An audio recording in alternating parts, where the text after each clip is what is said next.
Bismillahirrahmanirrahim. Ngalajengkeun hancadaresan kitab Durratun Nasihin halaman 150 genep. Kantun qauluhu wassalisu auha Allahu ilas samaki. Bismillahirrahmanirrahim. Wassalisu sareng ari anu katiluna.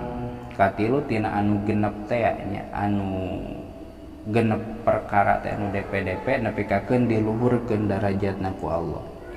Wasalis sareng ari anu katiluna eta auha parantos maparin wahyu atawa ilham saha Allahu Gusti Allah ila samaki kana lauk cai. Kuli tegasna sakabehna itu lauk. Pakola maka ngadawuh itu Allah ini saya sunah kami Allah mudkhilu eta rek ngasupkeun eta anu rek ngasupkeun Yunus ka Nabi Yunus fi batni wahidin dina jero beuteung anu sahiji mingkunna tetep di sawarehna aranjeun kabeh bewara ti Allah ilham ka para lauk yeuh lauk kami rek ngasupkeun Nabi Yunus kana beuteung salah sahiji ti aranjeun kabeh.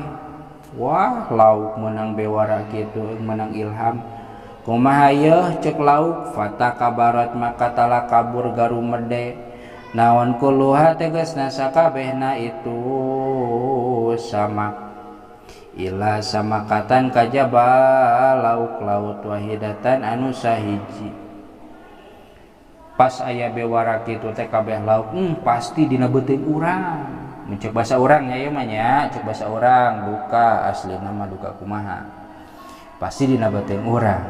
Pasti dina beuteung urang. Ngan pedah aya hiji lauk anu henteu takabur sapertikeun kitu waqalat sareng ngucap itu samakah kana lafad man ana man eta saha nari kami hatta yaj'ala sahingga yen ngajadikeun saha Allah Gusti Allah batni kana beuteung kami wa aa sareng ngawadahan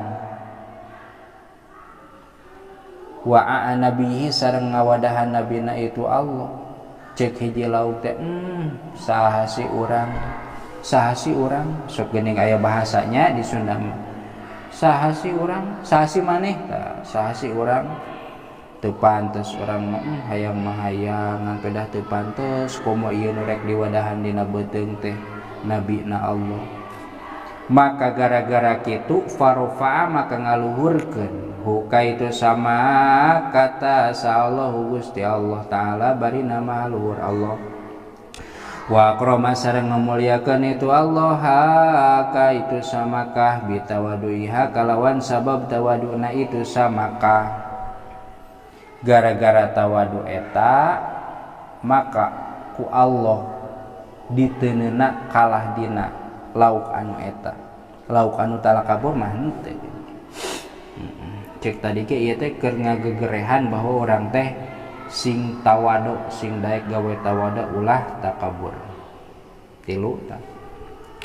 Warabi'u nomor kaopat warabi'u sareng ari anu kaopatna eta uha parantos maparin wahyu atawa ilham saha Allahu ta'ala Allah ta'ala ila tuyurika pirang-pirang manuk kuliah tegasna sakabehna itu tuyur pakola maka ngadawuh itu Allah kana lafad inni wadi'un saroban inni saya sunah kami Allah wadi'un eta anu rek nyimpen kami saroban kana inuman fi ihdakunna di salah sahiji ti aranjeun kabeh pihi fi tatapina itu sarob teh sifaun ari aya obat kawarasan linnasi pikeun jalma-jalma fatakabarot maka pada garumerde naon atuh yuru pirang-pirang manuk kuluha tegasna sakabehna itu tuyur illa nahla kajaba nahal odeng nyiruan tawan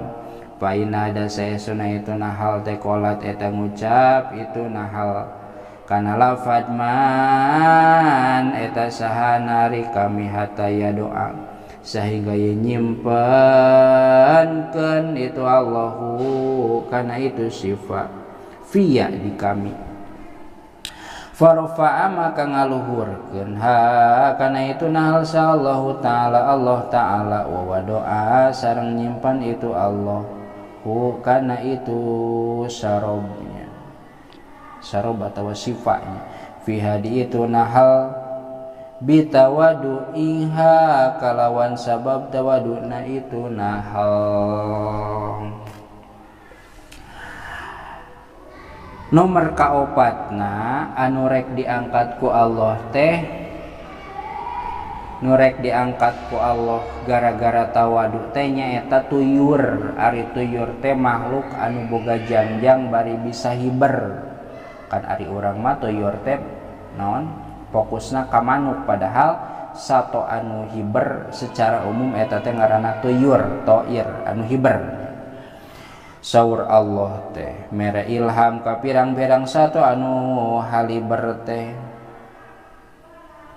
inni wadiun saroban fi ihdakun nafihi sifaun linnas kami rek neundeun hiji inuman hiji cairan anu bisa diinum ka salah sahiji ti aranjeun kabeh anu mana ieu inuman teh bakal nyageurkeun bakal jadi obat pikeun jalma-jalma.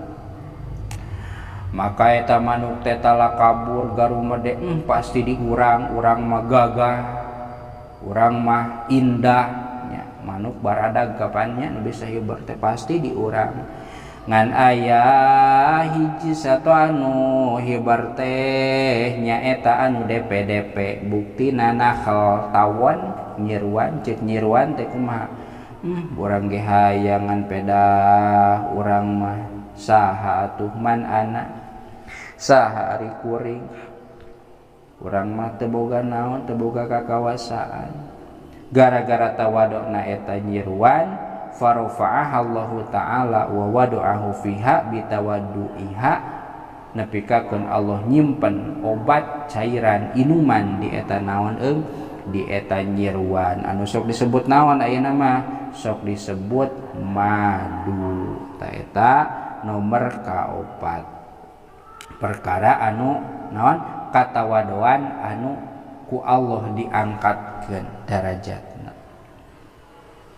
Makana tadi teh genepnya ieu kakara opat berarti dua deui teh keur urang pesan-pesan keur urang mah sing tawado ulah ngarasa aing ulah ngarasa urang hungkul nu bisa mun dina ngaji urang ieu pang bisana ngaji teh mun dina ngalogat urang ieu nu pang bisana ngalogat teh batur malogatna bedan urang nu alus mah tah ulah nya eta teh sabab naon mangrupakeun tina rasa takabur.